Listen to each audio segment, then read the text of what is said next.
It's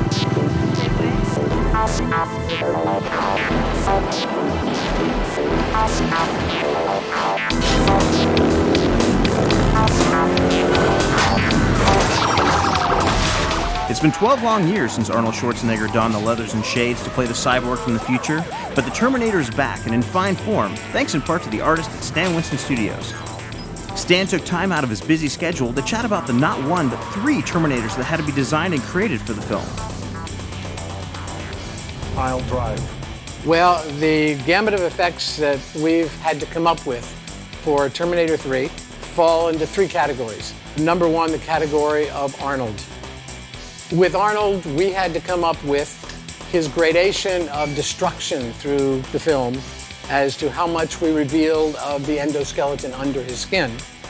And we also wanted to come up with a final image of Arnold at the end of this film that was beyond anything we had seen in either of the other 2 Terminator movies. In Terminator 3, from the time that Arnold steps out of the helicopter to the end of the movie, we are seeing half Arnold, half endoskeleton. The way we did that was a combination of all the effects that we have ever used. We created a puppet version of Arnold with half of him being Arnold and half of him being endoskeleton. With that reference, as a reference for ILM and the brilliant artists there, we used that to actually remove from the real Arnold the part of the body that we didn't want to be him, we wanted to be an endoskeleton. And with the use of prosthetic makeups and green cloth and green makeup, we were able to create the illusion that we saw part Arnold and part endoskeleton. All of our effects have come together, all the range of all the effects, to create the final illusion of the look of the Arnold endoskeleton, the Arnold Terminator, that truly reveals the endoskeleton under him. We would have never been able to do it like that before in any of the Terminator movies. We broke ground and did it beyond anything we have done before for Terminator 3. What is your mission? To ensure the survival of John Connor. You are about to fail that mission. Good take. I love it. Our second big and very, very challenging and probably one of the most important jobs we had here at Stan Winston Studio was to design the look and create the new Terminator, the TX.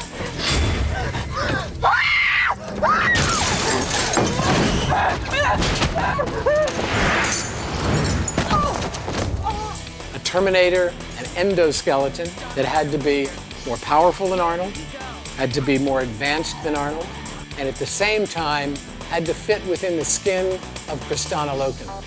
We were able to create a more advanced endo because we used more advanced tools to design with.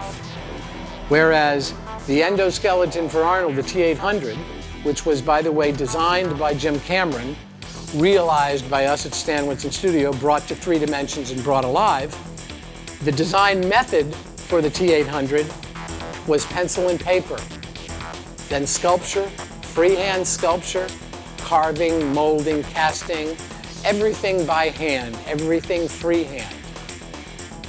The TX, on the other hand, designed using a computer as a design tool.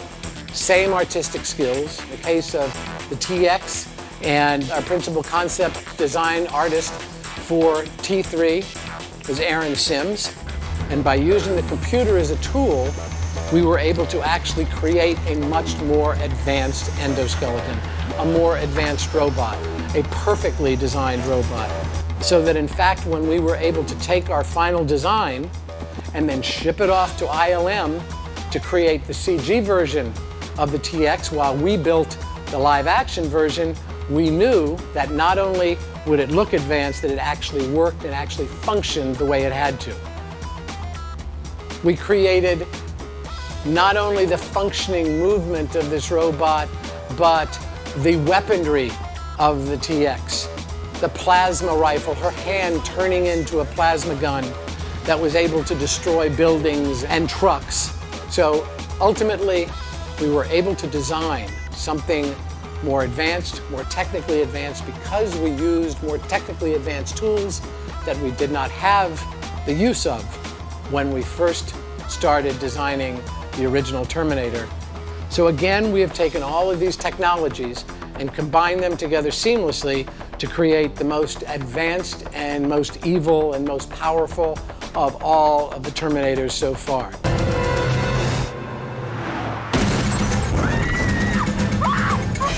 Do something!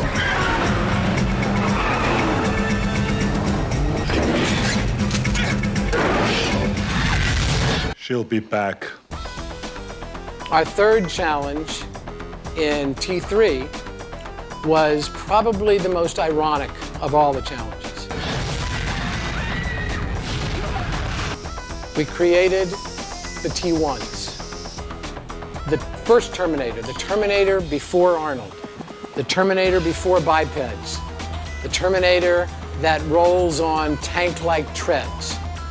We took designs that we liked and that Jonathan Mostow liked, our director, and with our tools, we're able to know exactly how it moved, how many points of movement it had, how it would perform, and we were also able to design the robotic technology that makes it work, and using computers, we created a complete T1, a real robot.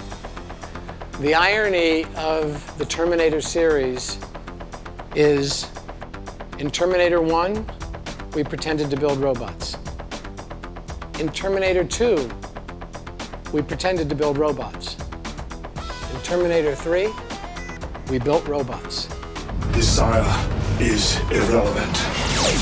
I am a machine.